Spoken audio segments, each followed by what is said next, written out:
Selanjutnya, nomor 74 dari Anas radhiyallahu anhu, anna Nabi sallallahu alaihi wasallam ihtajama wa shalla wa lam yatawadda. Bahwasanya Nabi SAW berbekam dan sholat namun tanpa berwudu lagi. Hadis ini menjelaskan kepada kita kalau darah tidak najis. Karena keluar darah, Nabi berbekam tapi nggak wudu lagi. Makanya ini hadis ini dikatakan diriwayatkan oleh Darul Qutni dan beliau menyatakan hadis ini lemah. 169 di bawah disebutkan diriwayatkan Darul Qutni. Al-Hafidh berkata dalam At-Tarkhis, dalam sanadnya terdapat Shalih ibn Muqatil dan dia seorang yang dhaif.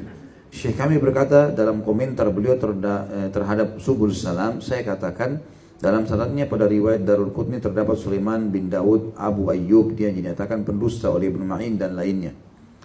Hadis ini didatangkan oleh penulis untuk menjelaskan kepada kita tentang masalah orang kalau bekam kemudian dia mau berwudu lagi boleh.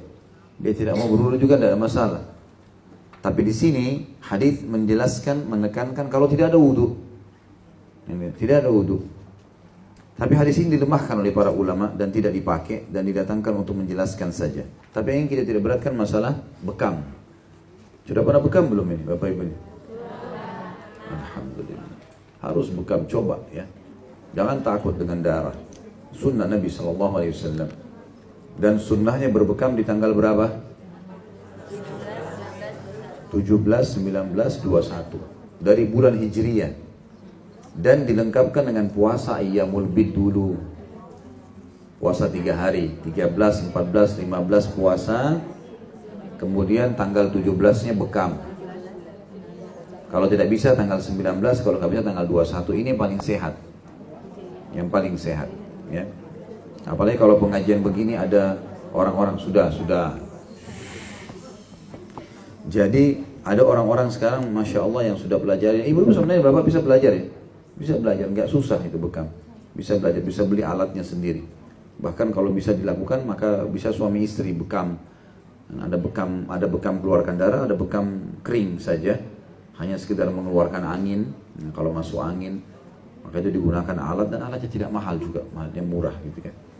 Memang harus belajar lah ya, harus kursus, udah lama kursus insya Allah juga dan tidak mahal, banyak bisa didatangi belajar. Kalau tidak pun bisa ke tempat-tempat yang sudah banyak ya, yang melakukan ini. Tentu akhwat sama akhwat, ikhwah sama ikhwah. Kemudian juga bisa biasanya ada yang dipanggil ke rumah biasanya ya. Yang jelas bekam dianjurkan dilakukan gitu kan. Kalau bisa dilakukan setiap bulannya bagus, kalau nggak bisa 3 bulan sekali, 6 bulan sekali, gitu kan.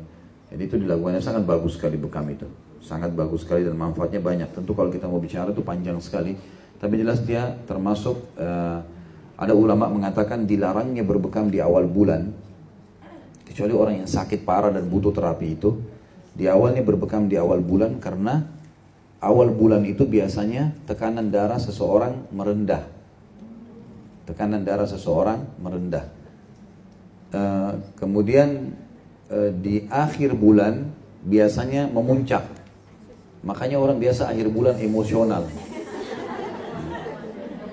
Bahwa itu bisa dibaca dalam Tibbun Nabawi. Jadi bukan karena belum terima gaji.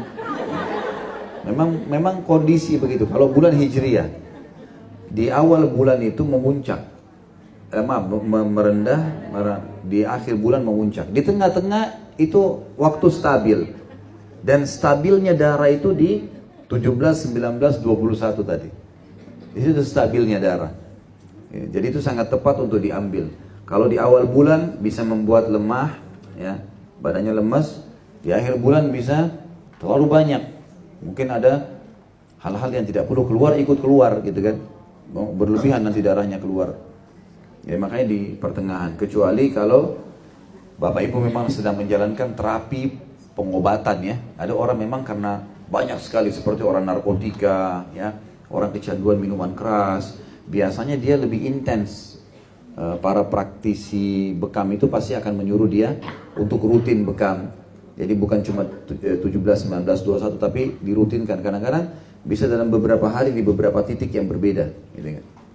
Beberapa titik yang berbeda. Ini karena memang butuh. Biasanya juga yang keluar itu warnanya agak kebiru-biruan, ada berbusa dan seterusnya. Itu karena memang keluar kotoran-kotoran. Tapi jelas ini sunnah Nabi SAW. Sunnah Nabi SAW. Dan hadis ini berarti memberikan gambaran kepada kita karena lemah tidak perlu wudu kalau habis bekam. Ya. Wudu atau tidak wudu itu adalah bukan sebuah hal yang berhubungan dengan masalah bekam. Jadi boleh saja. Tapi umumnya darah sebagaimana saya bahasakan di awal-awal bab kita, kalau masuk dalam lafaz-lafaz yang tidak menyatakan darah itu najis, ya. Kayak orang luka tangannya tidak batal wudunya, gitu kan? Atau mengeluarkan darah dari gusinya dan seterusnya. Kecuali kalau dasarnya darah-darah itu dari hewan yang haram. Hewan yang haram itu berbeda. Darah babi, darah air, darah ular, darah itu mungkin karena najis hewannya maka najis semua. Darahnya najis, kulitnya najis dan seterusnya. Penting itu ya, digaris bawahi.